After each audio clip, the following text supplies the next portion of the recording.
The Buffalo Soldiers, written by Anna Maria Crum.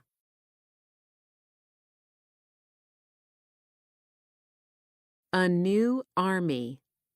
Black soldiers have a long history in the United States.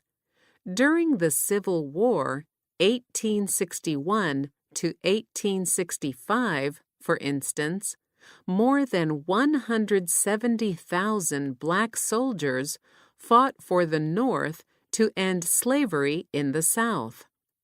After the Civil War ended in 1865, the U.S. Army formed the first peacetime regiments of black soldiers.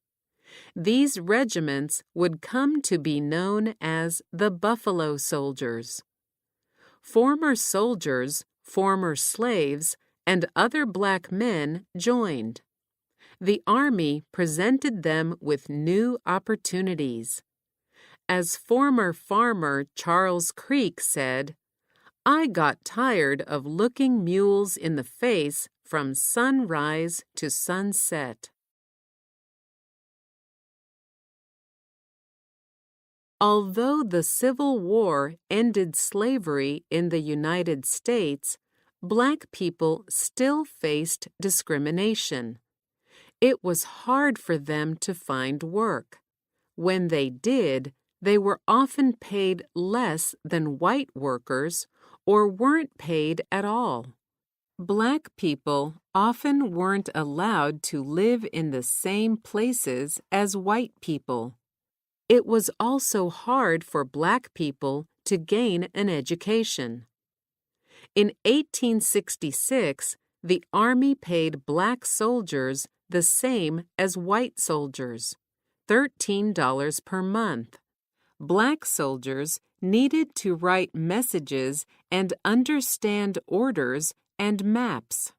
Those who couldn't were taught to read and write. The Army provided them with food, clothes, shelter, work, and the chance for adventure. Most of these men were being sent to the western frontier, the Great Plains, deserts, and mountains west of the Mississippi.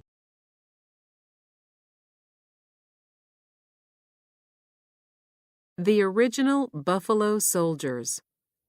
Two of the black units formed in 1866 were the 9th and 10th Cavalry Regiments.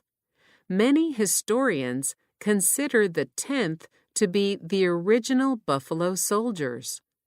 Like the other black regiments, the 10th Cavalry faced many challenges.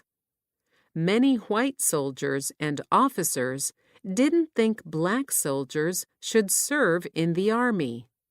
They gave the black soldiers old or lame horses as well as poor or damaged supplies. The food that black soldiers received was never as good as the food for white soldiers. If a white soldier stole from or hurt a black soldier, the white soldier often went free. Word-wise. Infantries are made up of soldiers who fight on foot. In the past, cavalries were made up of soldiers who rode horses. Today, cavalries are made up of soldiers in vehicles.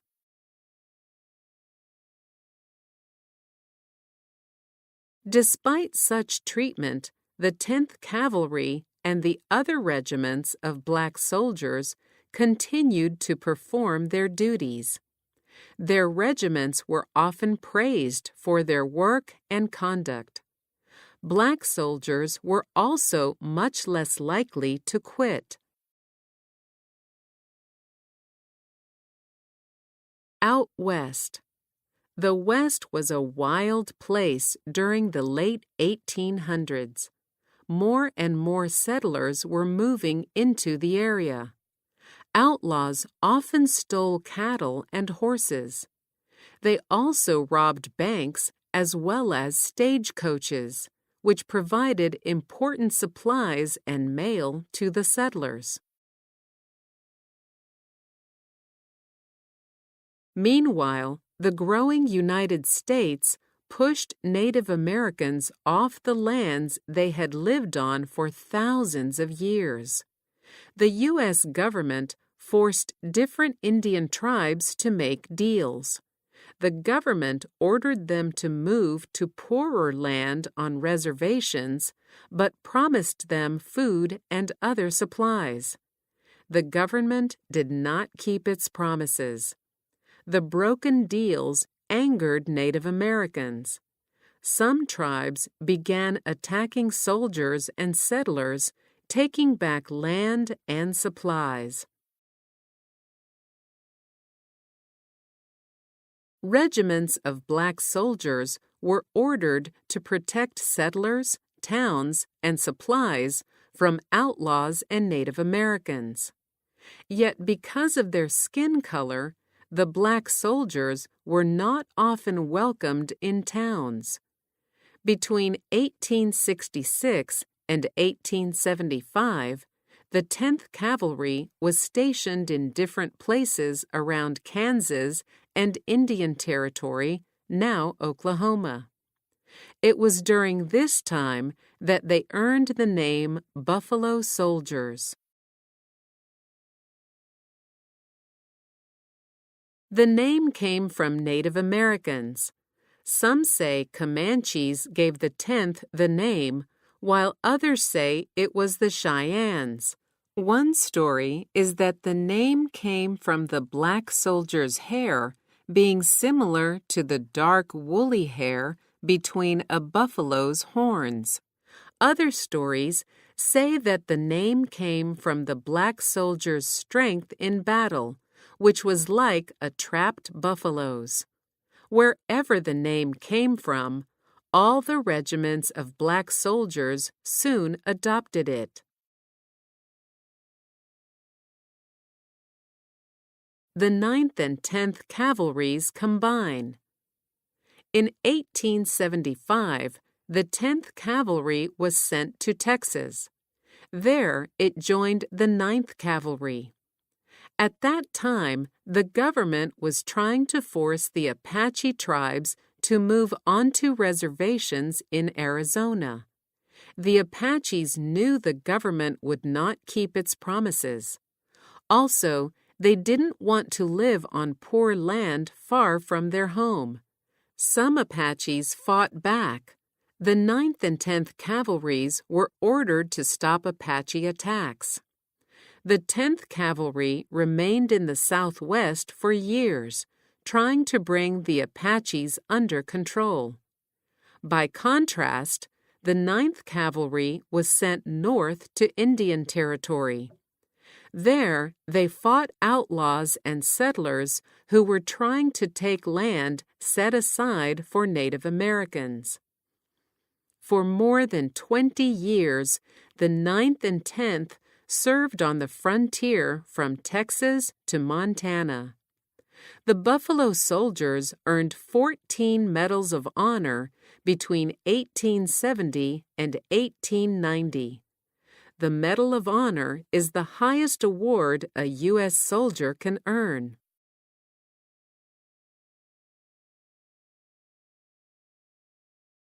Later service.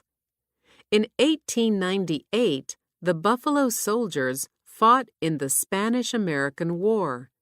They took part in many battles and earned 5 Medals of Honor.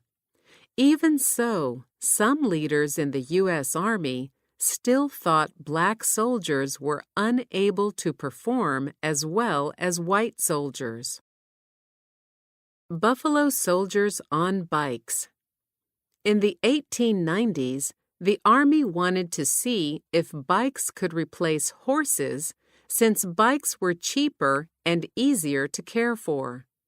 The Buffalo Soldiers rode 1,900 miles from Fort Missoula, Montana, to St. Louis, Missouri. The roads were bad. They crossed the Rockies, rivers, and shifting sand hills, and still averaged 50 miles a day. Before long, though, bikes were replaced with motorcycles.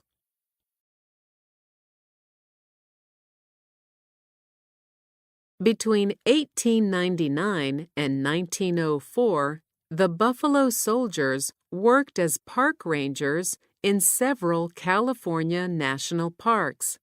They built roads and trails, fought forest fires, and stopped people from hunting animals and stealing timber. During World Wars I and II, new black regiments formed. They were still called the Buffalo Soldiers and were still led by white officers.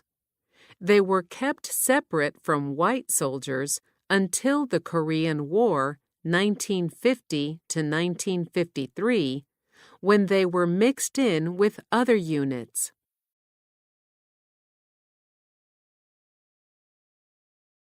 The Buffalo Soldiers' Legacy. History remembers the Buffalo Soldiers as tough men who took on tough jobs. Although they were often treated poorly and often faced discrimination, they fought to prove they were good at their jobs. Their bravery and service are an important part of America's story.